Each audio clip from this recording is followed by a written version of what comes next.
ti SMP Muslimin Panyaungan. Di dieu abdi bade ngadongeng carita anu judulna Kisah Putri Cinderella. Cinderella teh saurang budak geulis anu cicing jeung indung tiri jeung dua saderek tirina.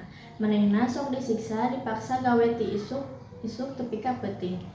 Bari teu meunang kasih sayang. Sanajan kitu Cinderella tetap sabar jeung hade-hate. Dina hiji mangsa karajaan ngayakeun pesta. Indung tirina teu ngantep manehna datang. Tapi ku pitulung indung dongeng Cinderella bisa datang kalayan pakaian endah jeung sapatu kaca.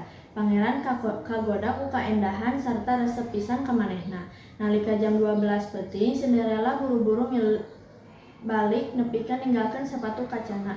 Pangeran teras neangan saha nu pantes ngagem sapatu eta. Tungtungna manggihan yen eta teh milik Cinderella. Pangeran jeung Cinderella nikah sarta hidup bagja salamina. Hikmah anu tiasa dicandak sanajan hirup pinuh puka susah, lamun urang sabar hade-hate kabagjaan bakal datang dina waktuna.